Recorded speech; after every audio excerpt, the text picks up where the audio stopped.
Blog Talk Radio. Me chamo Afurakanu, Afuraitkaitnut, Neye, EGUA, me dinde Odwirafo, Kwesi, Nehem, Ptah, Akan. Akwamuman, Amaruka, Atifi, Odwirafo, Odwiraman. Greetings to all Afurakanu, Afuraitkaitnut people, many Africans, black people. Today is EGUA Day, Marketplace Day. My name is Odwirafo, Kwesi, Nehem, Ptah, Akan. Odwirafo, the Akwamu Nation in North America. Within Odwiraman, the purified nation, Afurakanu, Afuraitkaitnut people in the Western Hemisphere. Yet I say we thank you once again for tuning into the broadcast. We just opened up the chat room. If you have a question or a comment, you'd like to interact in the chat room, you must utilize a username in order to interact in the chat room. If you don't have a username, you can sign up for one quickly in Blog Talk. If you have a question or comment on the phone line, simply hit the number 1, and we can so that we can see that your hand is raised. We can interact with you on the phone line. For those who are new to the broadcast, we have restarted gotten back on our schedule for this new year. Our new year began on September 22nd. The Akwamu New Year, Akan New Year in North America begins at the Kamit equinox, the autumn equinox, the end of the warm cycle, which is the harvesting time, but also the beginning of the seeding cycle, the conception cycle, which is the beginning of fall, the beginning of the cooling period. So we have our 7-day New Year celebration from September 16th to the 22nd, or September 17th to the 23rd, depending on the year. This year is September 16th to the 22nd. That was our first day of 13,017. Our year 13,017, of course, we do not calculate time based on a fictional cartoon character who never existed. Jesus, Muhammad, Abraham, any of these fictional cartoon characters. We're in the midst of a 26,000-year astronomical cycle. Atifi, the great year, since the year is beginning with 13,000. So we're in 13,017. We don't start the new year at the beginning, at January 1st, in the dead of winter, the darkest time of the year, the coldest time of the year, the most lightless time of the year, and in the dead, dark night at midnight, and then say Happy New Year. That's the idiocy of white cave dwellers coming from the ice at the darkest, lowest, weakest, coldest time of the year. That's when at night they come out and say Happy New Year. So we got back on our schedule with our broadcast 4 times a week. On Joda, Monday night, we have Akhan, Nanason, ancient, authentic Akan, ancestral. We deal specifically on Monday nights with the Akan expression of ancestry legend. Firstly, because we are Akan. Secondly, because of the misinformation being propagated on the continent of Afuraitkaitnut from Akan people who have been infected with white culture, white pseudo-religion, and then their presentation of Akan culture and philosophy and so forth. There's that infection and misinformation. Also, some people in the Western Hemisphere being misinformed. However, we're dealing with our ancestrally inherited tradition, born of our blood circle. When we left the continent of Afuraitkaitnut and were forced into the Western Hemisphere during the Kesti, the Great Perversity, the enslavement era, we carried our ancestral religious practices with us. That includes the Akan people, and we continue to practice our Akan ancestral religion under the form of Hoodoo, which is the Akan term meaning group medicine, group work, conjure, and so forth. So we talk about ancient Khanit, a title of ancient Nubia, our people migrating from that region to the western part of the continent, reestablishing the ancient Nubian or Khanit empire called the Empire of Khanit a couple of thousand years ago, and then 1,000 years later moving further south to reestablish a Khanit civilization in the south in the regions of today's Cote d'Ivoire, Ivory Coast, and Ghana, and then 150 years after that, some of our people being forced into the Western Hemisphere. This is the pattern, or the migratory pattern, of ancient Khanit, or Akan people from ancient Khanit, Nubia, all the way to West Afuraitkaitnut, all the way to North America. So we deal with that tradition on Joda on Monday night.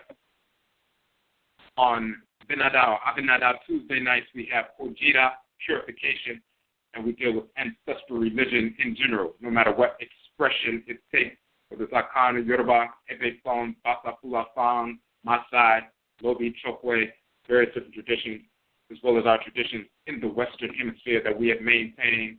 Hoodoo, as we said, is the Akan tradition. Juju is the Yoruba tradition in North America, preserved for hundreds of years. Voodoo is the Fon Ebe tradition in North America. Grigri is the Bambara tradition. Wanga is the Obambo and other Bantu-speaking tradition. And Gengang is the Fang tradition. So we have our various traditions we have maintained, and we talk about purification. Ojida purifies ancestral religion, our practice of ritually incorporating law and ritually restoring balance. Ritual incorporation of divine law and the ritual restoration of divine balance are the expansive and contractive poles of ancestral religion. And it is through Ojida purification that we are able to ritually incorporate law, so that we can incorporate law and align every thought, intention, and action with divine order. And through ritual, we reject those things, objects, and deeds, and entities that we need to reject in order to restore balance to our thoughts, intentions, and actions. So the ritual incorporation of divine law and the ritual restoration of divine balance, like inhalation and exhalation, the expansive and contractive poles of ancestral religion. Incorporating those things, objects, deeds, and entities we need to incorporate in order to harmonize our thoughts, intentions, and actions with divine order, and rejecting those things, objects, deeds, and entities we need to reject through ritual to reestablish order, restore balance to our thoughts, intentions, and actions. Our culture is based on aligning every thought, every intention, and every action, every moment of every day with divine order. That's our obligation as adults, as Afurakanu, so that we can execute our function in creation. And as we are cells within the great divine body of the Supreme Being, every cell has a function based on the organ or system of which it is a component part. We are cells within the great divine body of Aminet and Amen, the great mother and great father, Nyamewa, Nyame. We're children of specific organs or deities, Abosom, Orisha, Vodou, and so forth. We execute our functions within those organs. And when we execute our functions within those organs, the cells of their organs, we're also executing our divine function in the great divine body as cells within that great divine body. Purification leads to that process. So that's what the show deals with on Tuesday night. For Ojida purification, it operationalizes Nanason. Purification operationalizes our practice of Afurakanu, Afuraitkaitnut, ancestral religion. That's what we deal with, the purification of concepts, philosophy, culture, ritual practice, and so forth, eradicating the corruption and the ignorance and the misinformation being propagated not only from the continent of Afuraitkaitnut, but also our people in the Western Hemisphere. Thursday night, which is Yauda, also Yada, Abada, we have Amain Sim. Amain Sim is talking about the affairs of the nation. We're talking about current events, things that are taking place within the Afurakanu nation, specifically Odwiraman, the purified Odwiraman nation, Oman in the Western Hemisphere. The term Mayn means nation or polity in ancient Kamit, as well as the Akan language. Mayn also means the land of the setting sun, the west. And Ojida means purification in Akan. It also means purification in the language of ancient Kamit, and we show that in the Medusa, the hieroglyphs. So we designate our collective in the Western Hemisphere, Afuraitkaitnut people, African black people in the Western Hemisphere, descendant of our people from Western, Central, and South Afuraitkaitnut were forced here during the Kwesi, the Great Diversity, the enslavement era. We are Odwiraman, the purified Odwiraman nation, Mayn in the Western Hemisphere, the land of the setting sun. We've restored our culture through our spirit genetic blood circles, connecting with our direct blood ancestresses and ancestors who are connected to us every moment of every day. Reconnected with the Abosom, the Orisha, the Vodou, who were born into the world with us. We are not dependent on anybody outside of our blood circle. Here in the Caribbean, on the continent, for our ancestral religion, we have preserved it for hundreds of years since we've been here. So we have purified ourselves, and we are the purified Odwiraman nation, Oman in the Western Hemisphere. The issues that affect us, current events that affect us, we need to have a holistic approach an approach rooted in our ancestral religious values and culture, which is rooted in divine order, the best means by which we must approach these specific issues. So this is what we deal with on Yada Thursday night. And then, of course, on Akwada Wednesday night, we have EGUA Marketplace.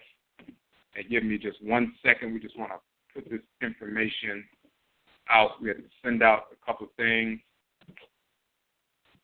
Want to make sure we have that information out there. When you go to the Okom Economic Development Model page on our website, we're going to put the link up. For that link, we just want to make sure we have everything on there.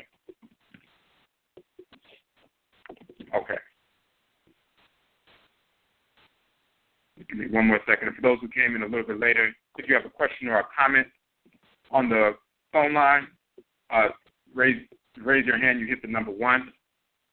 If you have a question or a comment in the chat room, you would like to make a comment, you must log in as a user in the chat room. If you do not have a username, you can sign up for one quickly in the chat room. All right. Just want to get one more piece right here. It will be done. Okay, so when you look on that particular link, and we're going to place that link in the chat room, on EGUA Marketplace Day, target one business, organization, or institution per week for 52 weeks for optimal capital infusion.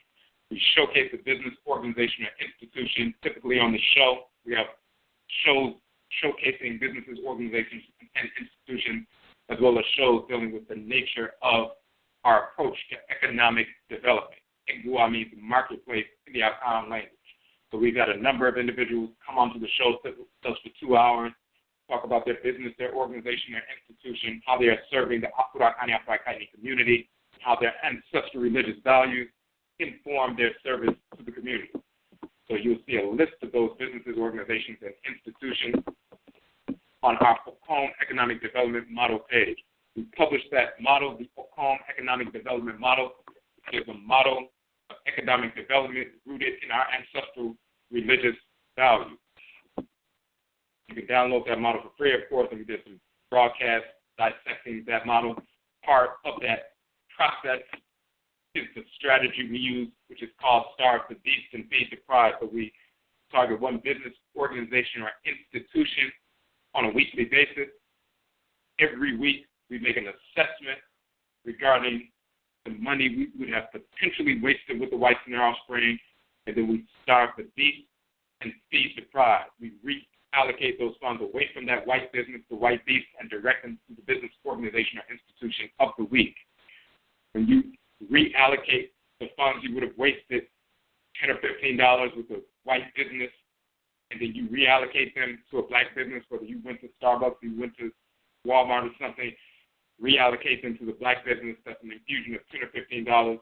And of course, when we gain more people, we have 1,000 people engaged in that process, that's an infusion of $10,000 or $15,000 away from a white business in 1 week directly to a black business. And a black business receives all of a sudden in a week $10,000 or $15,000 from the Afurakanu Afuraitkaitnut community, taken directly from white businesses and placed right into the accounts of the black business in the course of a few days. And they can immediately hire a black person, one or more, within the organization. They can expand their product lines, their services to us.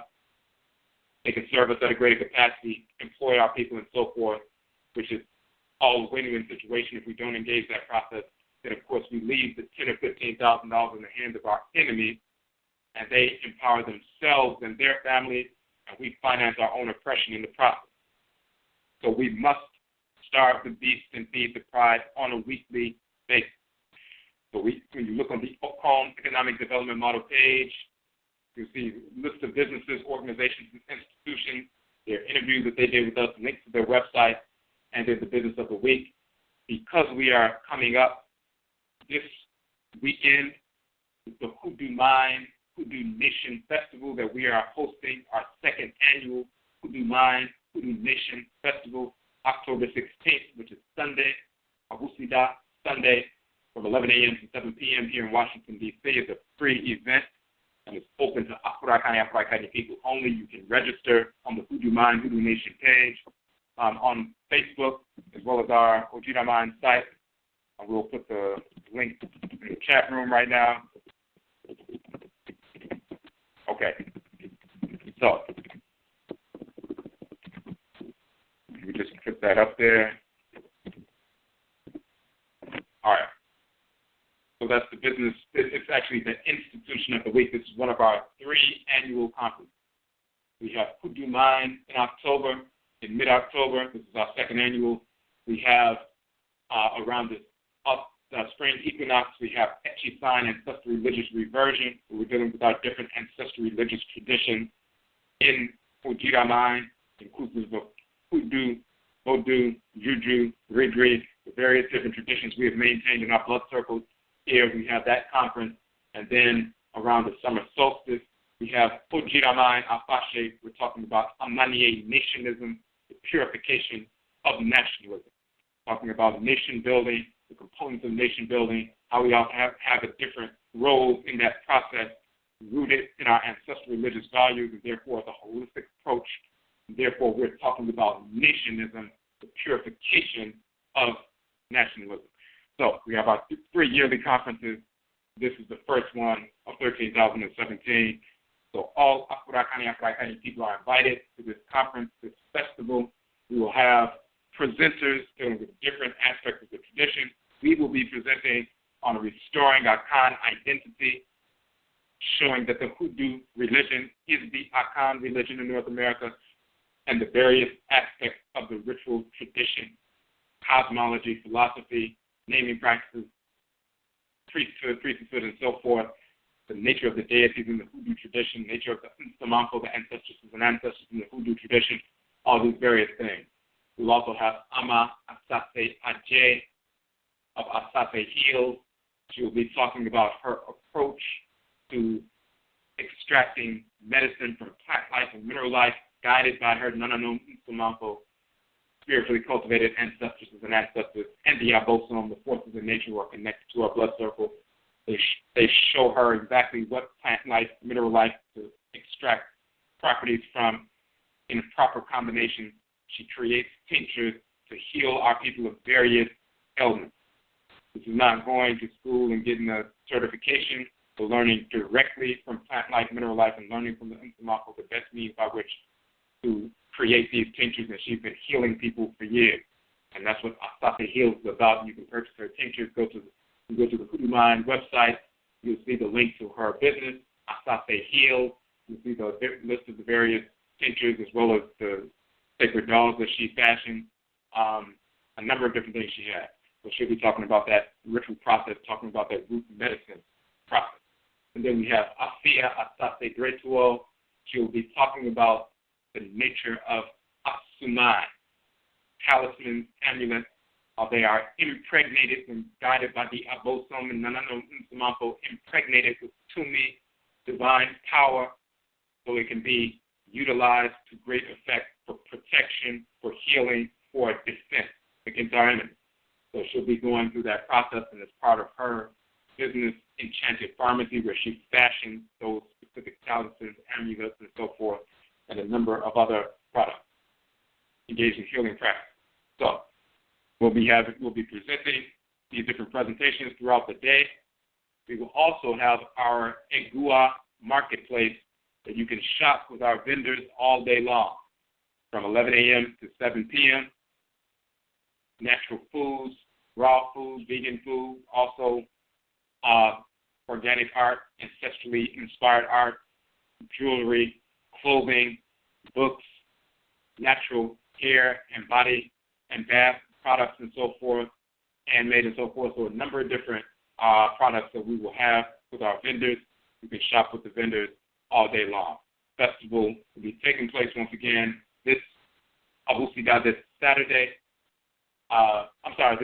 Sunday, October 16th from 11 a.m. to 7 p.m. in Washington, D.C.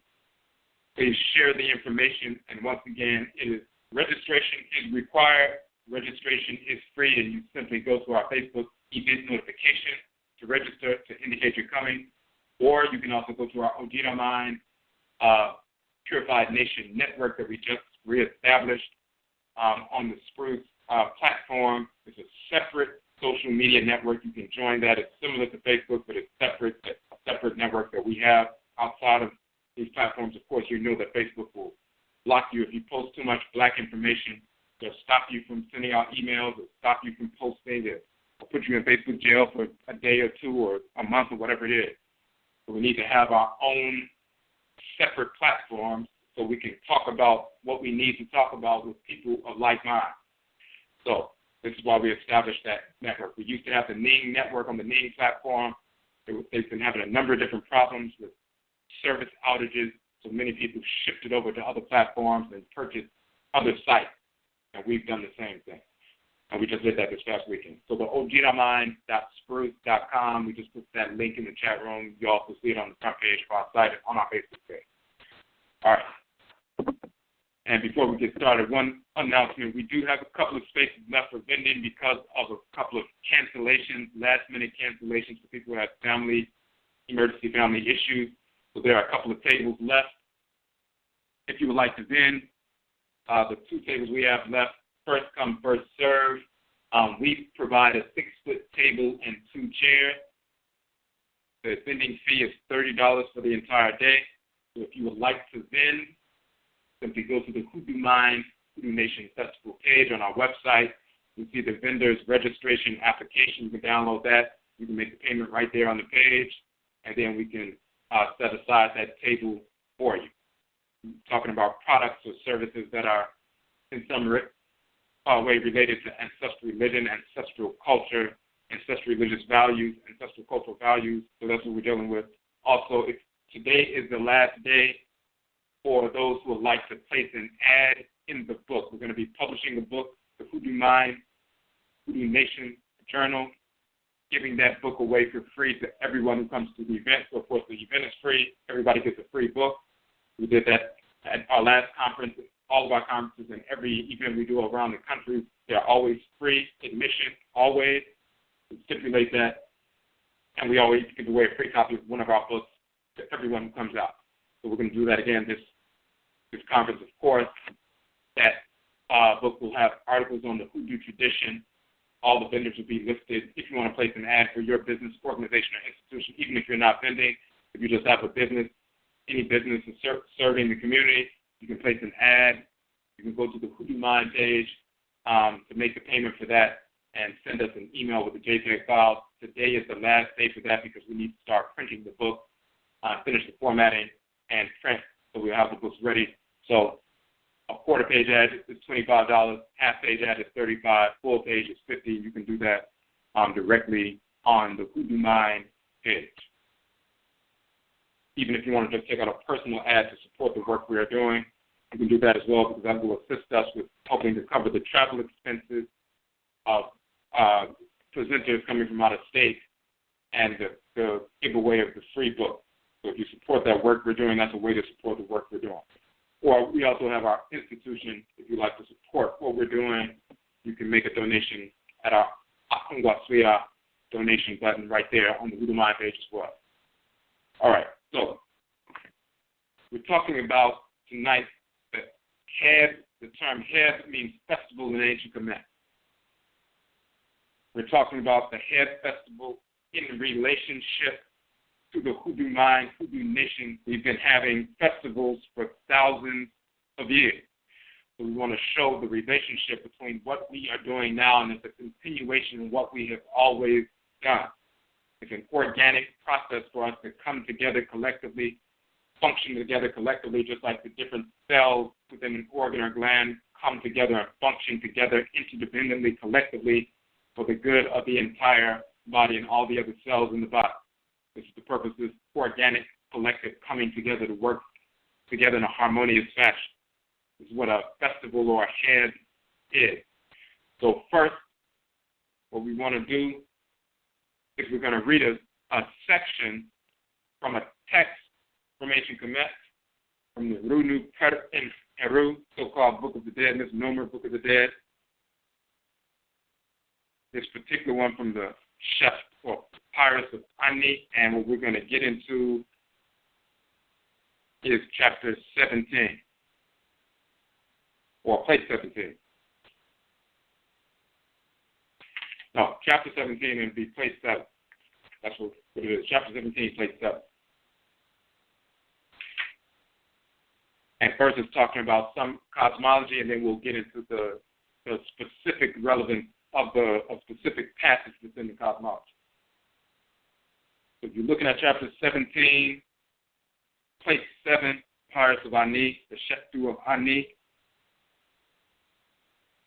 First there's an introduction, and then it says what Ani, this is what the scribe Ani said. And Ani is the person who made his transition. This papyrus was found in his tomb.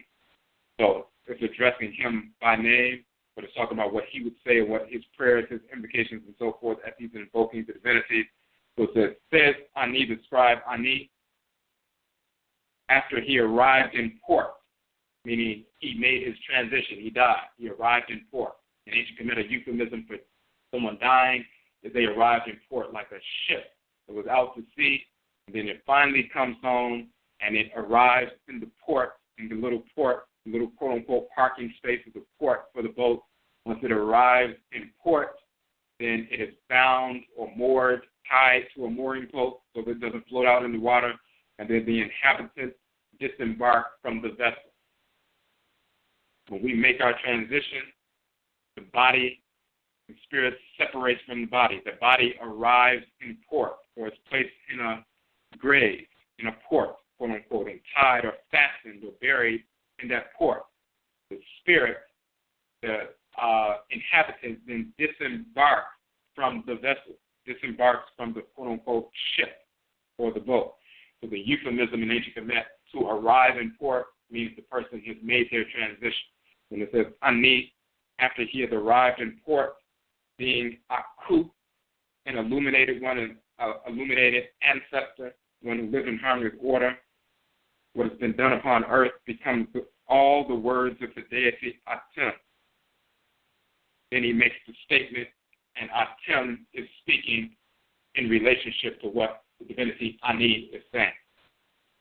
The deity Atum, or Atum, or Odumankuma in Akan, or Atumukopa in Kamit, or Atum Kepra, later Atumukopa, and then in Akan, Odumankuma. He says, I am Atum in rising up. I am the unique one. I came into existence from Nu, the primordial energy. I am Ra in his rising, in the beginning. He is Rufus. Who then is he? This is a question they ask in the text. And what is he talking about? Who then is he? That's a common refrain in the text. When they make a statement and they say, who then is this? Then the answer is, it is Ra, in the beginning, when he rose in the region called Hinin Su, as a king or sovereign in rising up. Not yet had come into existence the pillars of Shu. He existed upon the highland within the region of Kimenu, where it says he exists upon the highland, or he who exists upon the highland in the region which would later be called Kimenu, the primordial city of the 8 primordial divinities. It says he exists upon the highland within Kimenu, that is Ra, the creator of the universe, just like Ra'et is the creatress of the universe, and Ra is the creator of the universe. He rose up on the highland within the region that will later be called Kimenu. The term for the height or the highland is Ka, or a double Ka, like means a mountain or a hill. Flatland is Ta, like a flat plain, but a highland is Ka, or Ka. This is why in the Akan language, the term for hill or highland is Ka. That's why the term for mountain in Yoruba is Ke, or Oke, which means hill or mountain. In ancient Kamit is Ka, and Ka, also spelled Kai. Particular section, which we've proven in our book, Afuraitkaitnut, when it says, he who exists upon the highland, talking about Ra, it says, Af Afurakanu is the origin of the term Afuraka, talking about Ra, the creator, manifesting on the highland, the first land to become high or raised up or exalted, or rising up out of the primordial waters that originally covered the entire planet Earth. The planet Earth was covered with water. Volcanic eruptions on the ocean floor forced a portion of the ocean floor to erupt and rise up and burst through the surface of the water. That first high land, that first Ka, or Kaka, is the land upon which Ra, the creator, the spirit of Ra, moved through, penetrated, and enlivened, gave it life and vitality. Ra moved through the first Ka, or Kaka.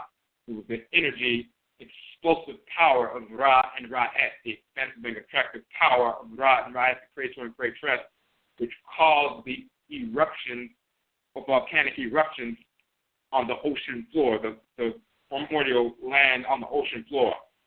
Those volcanic eruptions exploded, and even if you looked on YouTube and Google formation of islands, you'll see volcanic eruptions on the ocean floor. And then land rises up and bursts through the water. And then that molten, rock and so forth eventually cools off, and now you have a little hill, you have a little island in the midst of the water. This is what they're talking about. What caused the volcanic eruptions at the beginning is the spirit of Ra and Ra'et penetrating, enlivening, exploding, and forcing that first landmass to rise up and burst through the water. That first landmass is called Ka, and with Ra and Ra'et, it's called Ka in the male expansive aspect, and Ka'et in the female aspect. With Ra and Ra'et move through the primordial Ka, move through the primordial Ka'et. When they're moving through flesh or matter, the spirit of Ra is called Afura. Afu meaning flesh, also meaning house or place of residence. Afura, Ra moving through matter. When he moves through the Ka, that is the Ka of Afura, Afuraka, the land Ka of the creator Afura, the land Ka'et of the creatress Afuraet. So we wrote our book Afuraka, Afuraitkaitnut, the origin of the term Afro, showing the cosmology, showing the linguistics, and this specific passage in this text, when they're talking about Ra, it is who rose up in the beginning on the highland within the region that will later be called Kemenu, right here in the text, Afurakaka or Afurakai is in the text. We show that term Afurakai or Africa is in the text talking about the creation of the first landmass of Earth. So that's key. Then it says, I am the great divinity, Ntoro'a, who came into existence himself from Nu, that is, created his Ntoro from Ntoro, created the various divinities that came out of him from the great divinity. Then it says, Hudenesi, it is the creator of the names of his lamb, his descendants, have come into existence, these divinities in the forms of divinities in the following of Ra. Then they have some more information, and then they say that I am yesterday, I know tomorrow. That's a specific title. Then the text says, who then is he? Yesterday is Asar. Tomorrow is Ra. On the day that of the destruction, enemies of Net Ercher within it, and the appointment as prince of his son Heru. Otherwise said, on the day of which we established the festival of the meeting of the crystallized body, mummified body of Asar by his father Ra, when the deities made battle, when Asar commanded us as the master or the sovereign of the spirit realm. Yesterday is Asar, today is Ra. They call themselves yesterday and today. Asar made his transition, went into the ancestral realm, became mummified. His body became mummified. Once the body was mummified properly, it was crystallized and preserved. And that crystallized body becomes an ancestral shrine for the spirit of the divinity. And this is why we mummify or embalm our bodies now and bury them, because once they become crystallized, they become the most potent shrine or magnet for the spirit of that ancestor or ancestress who used to live in that body. So Asar is quote-unquote yesterday, Ra is today, and on the day of the destruction of the enemies of Neb Erjir within it, and Neb Erjir is the title of Akan, and the appointment as prince of his son Heru. When Asar makes this transition, then Heru is elevated to the seat of government, the seat of rulership. So it's the appointment of the prince, of the son of Asar, in that position.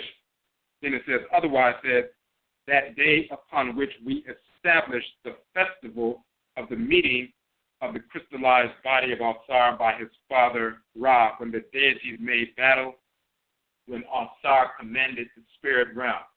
Why did the deities make battle? Making battle against the spirits of disorder.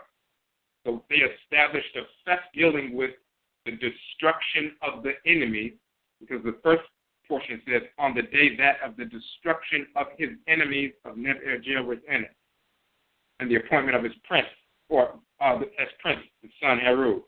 Otherwise said, Chijet, meaning otherwise said, the day that on which we established the festival of the meeting of the mummified body of Asar by his father Ra. So the day of the destruction of the enemies of Neb Erjir is also the day which we established a festival. So our festival, or our HEB, is based on our killing of the enemy. Divine killing. These are the deities killing the enemy. So they established a festival rooted in the killing, the eradication of the enemy, divine killing, divine execution. The whites and offspring want you to believe that hate is evil. It's actually divine. They are deities of hate. Male and female, Heru, Bedesi, and Sechima, they have the term hate in their name. And of course, in our book, Modern Chi, Divine Law, Love, and Divine Hate, we show the etymology of the term hate going directly back to ancient Kamit. It doesn't stop at kedos in Greek and ket in Proto-Indo-European languages, meaning destruction. That ket, meaning destruction in the Proto-Indo-European language family, goes back further before the Europeans to ket in ancient Kamit, meaning to break or destroy. And it shows the medulla, the hieroglyph of the man with the stick or weapon breaking or destroying something. So we show that in the book. And then that term ket can be found in descriptive titles of Heru Behudet, the chief of hate, as well as Setchima, the Sekhmet, the chieftainess of hate, divine killing, divine destruction of disorder, the immune and lymphatic systems killing the disorder cancerous cells to preserve the body. So there's a festival ahead established by the Abosom, the deity, rooted in the destruction of the enemies, the killing of the enemies. That's why the festival came into being. And the union of the mummified body of Asar by Ra. Now, when you see that union, so it's the destruction of the enemies, but then the infusion of Ra connected to Asar, spirit possession, dealing with the divinity. So when you see in the tomb of Nefertari, for example, and we show that in our book, Afuraitkaitnut, you see Ra and Asar. And you see later in this text, there's a section where Ra and Asar, the Ba of Ra, the spirit of Ra, and the Ba of Asar, the spirit of Ra, Asar, they come together in the region of Jedu. That's a city in ancient Kamit, but it's also a region of your body, the Jed pillar, which is the backbone. And there's the union of Ra and Asar, the spirit of Ra and Asar. And then they fuse together and take up residence in the same body. This is spirit possession. Just like that takes place with them, it takes place with us. We engage in ritual practice, the spirits possess us, get inside of our body. You see in the tomb of Nefertari, you see the fused deity. The bottom half of the deity is mummified. That's Asar. The upper half of the divinity is a flat-horned ram head with a disc of the sun in between the flat horns. That's Ra and Afura. And then you have Asar, who's also called Ka Hetep, the great Ka, the great soul in peace, Hetep. So that's Afura fusing with Ka. And of course, once again, that's Afura Ka. So you see that in the tomb of Nefertari. Ra fusing with Asar. The text says Ra rests in Asar, Asar rests in Ra. What is taking place with that spirit possession, and we mentioned this in a previous broadcast, the same thing that takes place with us when we engage in spirit possession. We engage in ritual song, ritual dance, ritual prayer, and so forth, and a abosom, a deity or ancestral spirit, possesses the person and gets inside of their body and operates through their body. It is akin to you driving your car, your own vehicle, and you're in control, you're driving, you're behind the wheel. Then you stop, you open the door, and then somebody gets into the vehicle with you. Now, they're sitting in the vehicle, you're sitting in the vehicle. You're in the same vehicle. It's your car. It's your vessel that you control, but you let somebody else in the vehicle. Now, you're both operating, living, functioning in the same vehicle and seeing everything that's taking place. This person who's sitting in the vehicle with you is not behind the wheel. You're behind the wheel, but they may direct you. Hey, you may want to make this turn here. You may want to make this other turn to give you better direction. But you may decide to get from in front of the wheel and get in the back seat and let them slide over and get behind the wheel temporarily. Now, they are controlling the vehicle. They're controlling the direction. You're watching everything that's taking place, but you are no longer in control of your vessel. They're in control of the vessel. And they take it and direct it into whatever direction they need to take it. But then eventually, they move to the side and you get back in front of the wheel, or maybe they get out of the car and you're back in your own car by yourself once again, controlling everything. That's what happens when someone gets possessed by one of the abosom or one of the Nananom Unjumako, one of the deities or ancestral spirits, the Orisha or Igungu. Vodu or Kovita. The spirit gets inside your physical vessel. Sometimes they simply direct you, give you direction, inclinations, and so forth. Sometimes you take the back seat. You're still in your physical body, but they take the foreground of the physical body, and they take control, and they're moving your arms, legs, and walking around, speaking to people, laying hands on people, healing people, and so forth. They do that temporarily, and then eventually the spirit leaves the vehicle or the vessel, and you're the only one left in there. You can see what's taking place, and sometimes you may close your eyes to what's taking place and so forth, and once you come back to your consciousness, you don't remember immediately what took place. You have to meditate on it and then remember, oh, this is what happened when I was possessed. But they're in the foreground and you're in the background. Just like you getting literally in the back seat, but you're still in the same vessel. We experience that on a regular basis, so we know exactly what these are talking about. You have little historians, so-called historians or so-called Egyptologists or chematologists reading these texts just like Europeans. They don't know what these texts are talking about because many of them are atheists or involved in some pseudo-religion like Christianity, Islam, and so forth. Or even if they've left that alone, they're trying to look at some pseudo-metaphysics and that kind of nonsense. They can't understand what's in the text because they don't have any experience. But when you actually have experience because you practice ancestral religion and you're dealing with the exact same deities that are in these texts, they still possess our people and communicate with our people like they have always done in our various traditions. You have direct experience. You know exactly what the texts are talking about. You don't have any experience. You can't read these texts and you can't decipher. You can't understand what's being conveyed. It's akin to someone, if they wrote a text about sexual activity and what takes place in the body once that's engaged in, if someone was a virgin and they were a PhD and they were reading some text about sexual activity, they could read the entire text, memorize it, spit it out verbatim, know exactly what the text is saying, but they would have no knowledge of what's actually being conveyed because they've never engaged in that activity, so they really don't know what's being talked about. Once they engage in that activity, then they understand what the text is talking about, whether it was written yesterday or it was written 5,000 years ago. They have experience. They know exactly what the text is talking about. But until they have that experience, they have no idea what the text is talking about. They're just parroting or repeating what's being written, but they have no knowledge. The same is true when we talk about these texts of ancient Kamit. The only people who can understand them are people who practice ancestral religion. We practice the same religion, Hoodoo, Voodoo, Juju, and so forth. This is the same religion of ancient Kamit. We deal with the same deities by the same name. They still possess our people. So when you engage that process and communicate with Heru and Alsar and Ra and Ride and so forth, You know exactly what these texts are talking about because you live that experience on a regular basis. We have children across the community who engage in ancestral religion. Eru and Ansar and Aset and the different Abosom will connect to them, communicate directly with them. They know exactly what these texts are saying because Ansar has communicated with them. Eru has communicated with them. They have seen him. He has talked to them. They've learned from him. So they know exactly what these texts are saying. It's no problem. It's no mystery because they know what's happened. They've seen spirit possession. They've experienced that. They know exactly what these texts are saying. The little pseudo scholar who thinks that they're an expert has no knowledge whatsoever. They have no standing whatsoever. It's nonsense. So this is what's taking place in the text. This spirit possession, dealing with the divinity, spirit possession, and that passes down to us, and we still engage in that process. So they're talking about establishing a festival. It's rooted in the destruction of the enemy.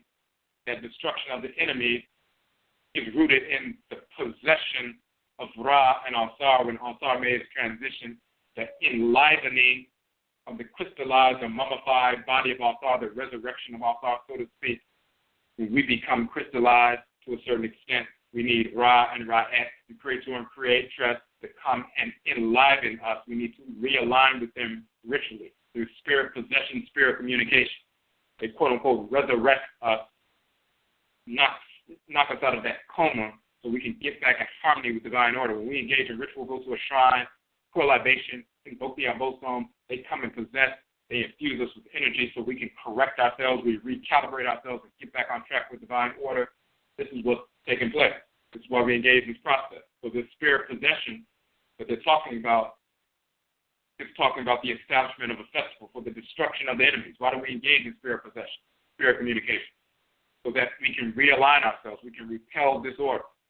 Why do we take in foods and different minerals, plant life, mineral life, and so forth, as well as medicines to heal ourselves so we can realign with order, so we can destroy the toxins, destroy the cancer cells, bacteria, and so forth, negative, destroy that, kill that, the destruction of the enemies, so that we can move forward harmonious.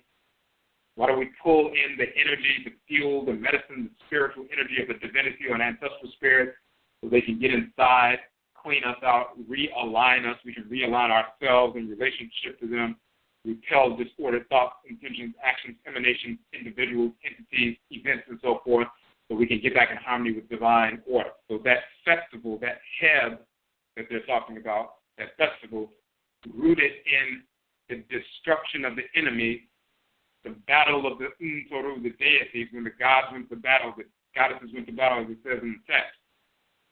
This is what is rooted in. So we have Hoodoo Mayn, the Hoodoo Nation Festival. Hoodoo means medicine from roots, trees, plant life. It also means to become heavy with the spirit. Heaviness, Hoodoo or Undu in the Akan language. Undu in ancient Kamit. The language of ancient Kemet means plant life, mineral life, medicine, but Undu also means to become heavy. Talking about heavy with the spirit. Title, one of the titles of ancient Nubia, or Khanit, is Undu. And the people called the Undu people in the land called the Undu land. So when we migrated as people from ancient Khanit, Nubia to West Afurakanu, Ghana, reestablished the empire, and in the forest belt and so forth, still calling ourselves Akan people, but we're still the Undu people from the ancient Undu land. We come to North America, we're the Akan people, but we're also the Hoodoo people, practicing the Hoodoo tradition. Undu also means offering, ritual offering. Undu also means a shrine and altar to place ritual offerings upon in the language of ancient Kemet. So in our Khan culture in North America, when we say we're going to use hoodoo or give hoodoo, we're going to give them the medicine, give them the undu, give them the medicine, give them the hoodoo, and so forth. We've been utilizing that same language for thousands of years. The same thing on the continent amongst our Khan people. They say, hey, this person has undu. This person has medicine. Or undu, den, it's very strong. Den, undu, strong medicine. So we've been utilizing the same term nonstop for thousands of years. We are the Hoodoo Nation, or the Akan Nation, the Hoodoo Nation. That's why we say the Hoodoo Mayn, Hoodoo Nation Festival. talking about and examining, exploring Akan ancestral religion that was fossilized in the bones and blood of our people when we left Afuraitkaitnut hundreds of years ago. And as we've said previously, when we left the various different regions, whether we were Yoruba and Akan or Bambara or Bassa or whoever we were, Gola, Kwesi, and so forth, Fang, when we left the continent, the manner in which ancestral religion was being practiced then, like in the 12,700s, so-called 1700s or 1800s and so forth, the pristine manner in which the tradition was being practiced then, that was time-stamped upon us. And we brought that time-stamped tradition as it was practiced then to the Western Hemisphere. And it is that expression of the tradition that we pass down intergenerationally and transcarnationally. Whatever happened with the people after we left, and the missionaries came in and started infecting people with Christianity as well as Islam and Buddhism and Hinduism and other things, and just white culture in general, to start corrupting expressions of the culture, and they start infusing these corrupt expressions into the culture and pretending like they were traditional. And now you have a mishmash of accurate information and totally ridiculous, nonsensical information coming from the continent. People saying this is traditional Yoruba and traditional Akhan, which it is not. It is ancestral culture infected with white culture being covered up in blackface. Whatever happened to them over the past couple hundred years, we were already gone. So that we didn't experience that from over there. We had already left. We already had the pure tradition, and that's what we passed down. That's tradition of our ancestors and ancestors on direct blood circle. So we have that to draw upon directly from our direct grandmothers and grandfathers today. We're not dependent on anybody from the continent to initiate us into a tradition. Nobody, no Akan person from the continent can initiate Akan people in North America in hoodoo. Only people who initiate somebody in hoodoo is black people in North America. They can come from Ghana and we can initiate them, but they can't initiate us into hoodoo. This is the Akan tradition in North America. Nobody can initiate us into our own tradition but us.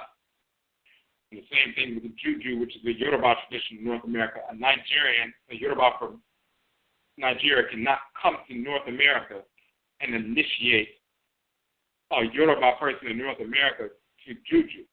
And it's impossible. We maintain the Yoruba tradition, called it popularly Juju. We interface with this region of Asase Afua, the Earth Mother, and the manner in which we interface with her, incorporate her energy within our bodies, as well as the food, the plant life, and mineral life coming from her in this region, and the energy of this region, the unique energy of this region. We blended blood circles in this region and incorporated that energy through these blended blood circles amongst different Afurakanu and Afuraitkaitnut people in this region for hundreds of years. And then the bodies of our people have been buried in this region of Asase Afua, which makes this, or sacralizes, or makes this region sacred specifically for our blood circles because our people are under the ground here. That's a tradition that we have and that we have developed. Nobody can initiate us into that. This is our tradition.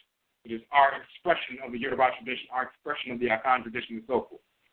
So we established a HEB, or a festival, an Afashe, a festival, HOODOO MAYN, in different traditions, and other people do the same thing. We have our sister Kalinda Laveau, who's in New Orleans, established the Voodoo Conjure Fest. She's practicing voodoo from the ancestral perspective in New Orleans, Louisiana, before the Haitians migrated into Louisiana in the so-called 19th century.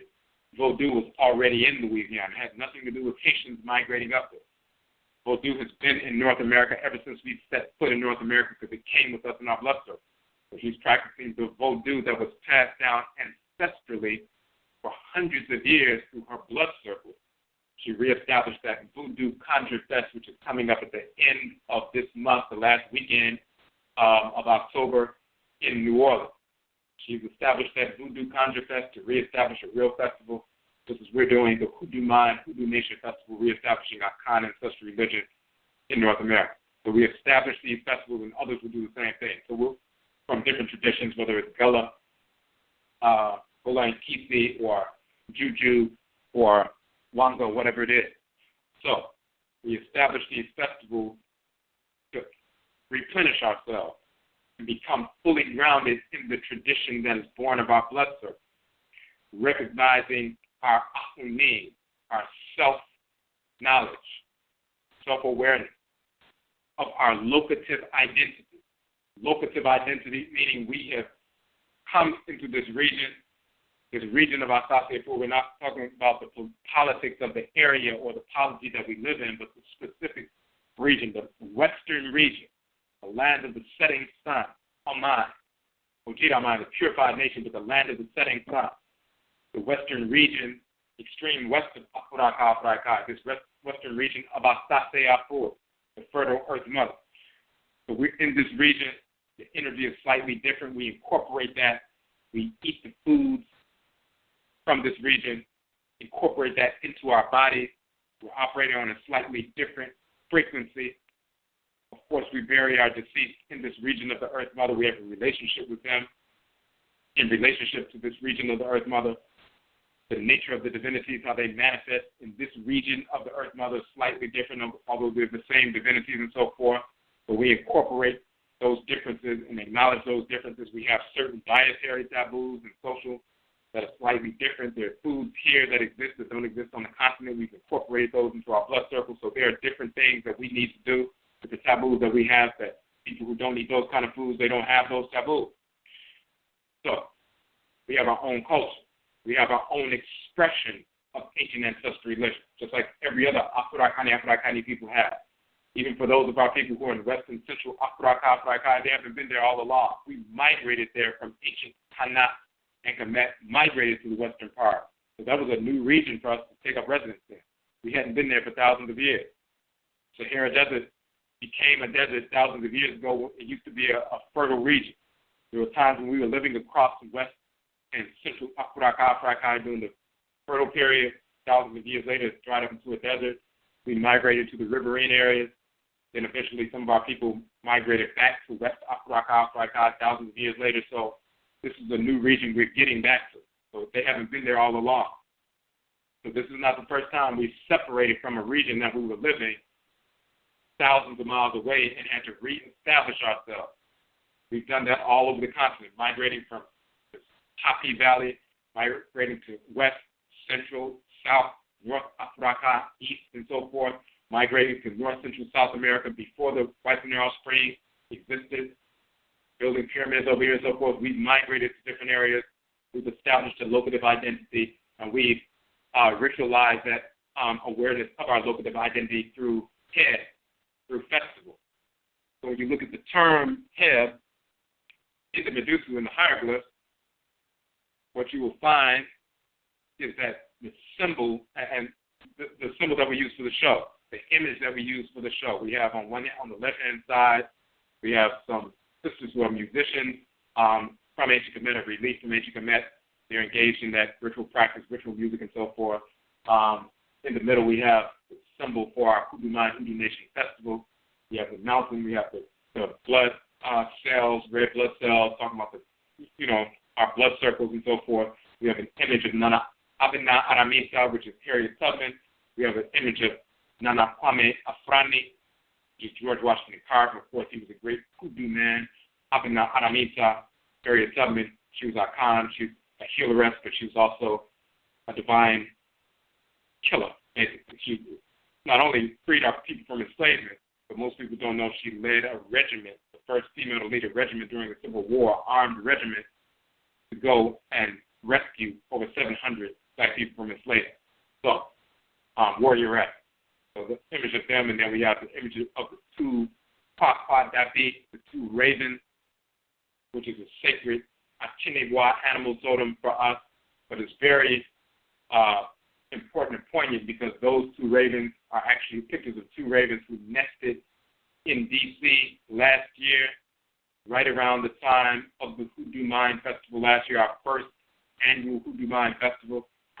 Those two ravens actually nested, and the Dabi, the raven, is the EGUA of the Asona clan, the Asona Mantra clan in Akan culture. So when we established that Hoodoo Mayn Festival around this time last year, the first one, it happens that those two ravens nested in D.C. That was the first time in over 100 years that ravens had nested in D.C. They showed up right around the time that we established and had the first annual HOODOO MAYN Festival. So not only is it an animal totem for the Asuna clan, which in Akhan culture, but they showed up at the right time to put their signature, their ancestral signature. Some folks send their animal totems to let us know this is an auspicious time to reestablish the Akan tradition in North America and ritualize that awareness of it through HEB, through festivals, through Afasha. So that's the symbol in the middle.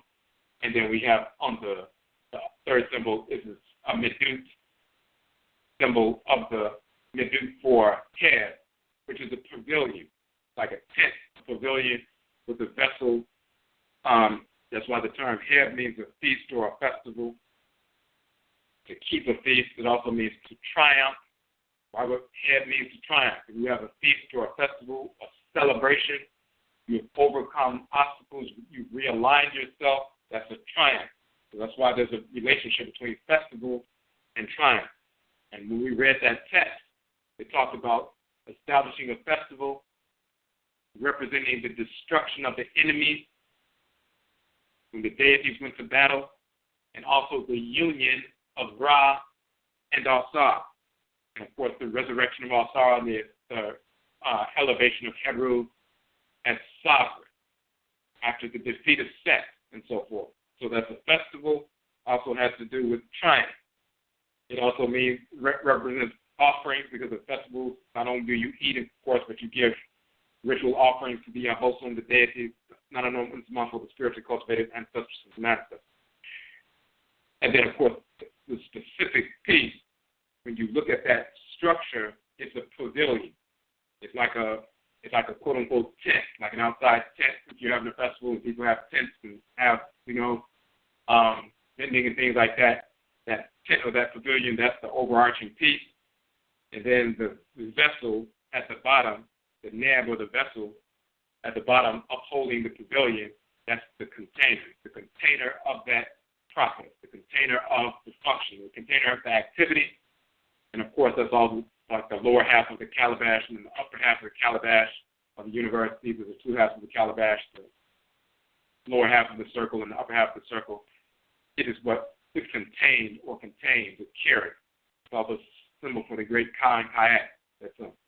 So that's what that symbol is talking about. That's the representation, but the meaning, not only festival, but also triumph. It also represents the kind of land or grounds for recreation, things like that.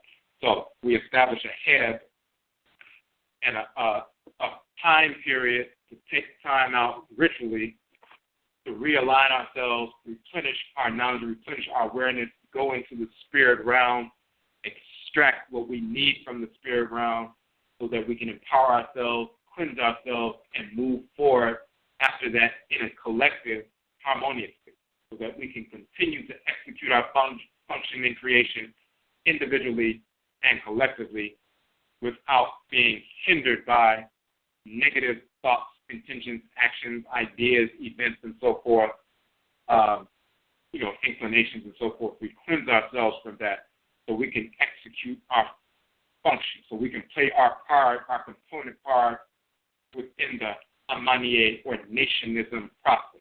Whatever our role is, if our role in nationism is agriculture, we engage that process. If our role in nationism is establishing a system of healing, medicine, and so forth, we engage that process. If our role in nationism is to establish a military structure in the defense of the nation, we deal with that. If our role is to establish sound systems of governance and jurisprudence, we establish that. If our role in nationism is to establish educational institutions, training institutions, ritual institutions for the transference of knowledge and culture so people understand the values of the nation, why the nation exists. When they understand it and value it, they will seek to defend it. That's our role. We engage that process. Our role is to be engineers, to build homes, build structures, and so forth. We engage that. If our role is to engage textiles and produce clothing and so forth, we engage these things. So these different principal values of nation building, foundation of nationism, whatever our role is, based on the deity that governs us, if we're naturally inclined towards a specific role, whatever that is, we can move forward and execute that function individually and as part of the collective, rooted in our ancestral religious values, we can do so without hindrance when we cleanse ourselves and replenish ourselves through these gateways. And the gateway of that pavilion that's shown in the Midu, that pavilion or that structure or that tent representing the festival, that container and so forth, that's the gateway through which we purify ourselves so that we can move forward in a productive fashion. So this is the nature of the HOODOO MAYN Festival, rooted in our ancestral approach to tradition. Now, if you have a question or a comment on the phone line, simply hit the number 1 so that we can see that your hand is raised. If you have a question or a comment in the chat room, you have to log in as a user in order to interact in the chat room. If you don't have a username, then you can sign up quickly in Blog Talk with the username so you can interact. If you have a question about this information, or if you have a question about some of the other broadcasts, if you had a question from a previous broadcast and didn't have a chance to ask, you can ask that as well. So once again, for those who came in a little bit later, if you go to the Akhan Economic Development Model page, you will see that we added the Hoodoo MAYN Hoodoo Nation Festival, which is coming up this Saturday, October 16th. This Sunday, October 16th. Sunday, October 16th, 11 a.m. to 7 p.m. here in Washington, D.C. It will be it's a free event open to Afurakanu and Afuraitkaitnut people only. You can register through our Facebook notification for the Hoodoo MAYN Festival, as well as on our Odwiraman Purified Nation social media network, which is separate from Facebook. We put the link in the chat room for that. Free event, all-day event. We will have not only presenters dealing with different aspects of the hoodoo tradition, but we will also have our vendors all day long, 11 a.m. to 7 p.m. You can shop with our vendors all day long and interact with people who are on the same page and exchanging information. And some people have established study groups, and you'll be able to establish and connect with people. You may want to establish some kind of study group or a connection or a ritual connection, cultural connection, getting together wherever you are, making contact and so forth. So children as well as adults are welcome. Going to the Hoodoo MAYN page, you'll see all of that information. We also mentioned earlier that there are a couple of spaces that opened up for the vending because people had some cancellations based on some last-minute family emergencies, so they aren't going to be able to make it, so a couple of tables opened up. First come, first serve. If you would like to vend, go to the Hoodoo MAYN, Hoodoo Nation page on our website, on Odwirafo.com. You'll see the vendors registration application. You can download that application, and you can make the payment of $30 for the whole day. We provide 1 6-foot table and 2 chairs for the $30. And also, those who asked about last minute placing an ad in our journal, we're going to publish the Hoodoo MAYN Hoodoo Nation Journal that will be given away to everyone at the event for free. That book has articles about hoodoo and the tradition and so forth. It will also be placed online on our publications page permanently, so the ebook version will be there. We've had over 2.7 million hits on our website over the past 12 months. So if you place an ad for your business or your organization or your institution or just a personal ad, hundreds of thousands of our people will see the ad in the ebook version, as well as those who get the softcover version, who purchase the softcover version or receive it for free at the event. So if you'd like to place an ad to promote your business, you can do that. Today is the last day, however, because we have to go to print in the next couple of days. We had a deadline a couple of weeks ago, but we extended it because a couple of people needed to wait until their payday and stuff like that. But today is the last day for that because we only have a couple of days left to finish formatting and printing. So send the JPEG files as soon as possible, ASAP, so we can get them there in time. You can make the payment on the Hoodoo MAYN page. 1/4 page is $25. 1/2 page is $35. The full page is $50, and the size of the journal is 8.5 by 11, and it's in full color. It'll be a nice ad for your business, and it'll be seen by hundreds of thousands of our people. So we can do that. All that information is on the Hoodoo MAYN page. So we just wanted to touch on that for EGUA Marketplace this week. Hoodoo MAYN, the Hoodoo Nation Festival, is the business of the week was actually the institution of the week this week. As we said, we target one institution per week since this is the week. When we target HOODOO MAYN, that also means you'll be looking at the websites of the different presenters, Ama Asase Ajay of Asase Heals, and Afia Asase Bretuo of Enchanted Pharmacy, and Asase Yadudu Creation. So you'll be able to see both of their websites as well as link up with the vendors who will be there, because their information will be on the page as well, and in the book as well. So that's the institution of the week. If you do support the institution, if you don't have a business or you didn't necessarily need an ad in the journal, but you want to support the work that we are doing, you can always make a purchase of one or more of our books. They range from $8 to $13. We have 23 books out. We have discounts for the first 5 books is $40. But one or more of our books, any purchase is assists us in our effort to continue to give these free events. If you would like to, we also have that sale going on up until tomorrow. We talked about that previously, of the entire 23-book set for $100. That includes shipping, $91 with $9 shipping. So you can get the whole 23-book set for $100. That's a sale that we have. That sale button we left beyond the deadline is still on our publications page. In fact, somebody asked us about that today because they didn't know the sale was still going on. Normally the 23-book set is $154, which is something like $6 per book or something like that. But we further discounted it. We normally have 30% off for any order of 10 books or more, but we further discounted it for 23 books for $100. Even if you want to buy one book for $10 or $8 or $9 or whatever, well, a couple of books that will assist us in the work we're doing.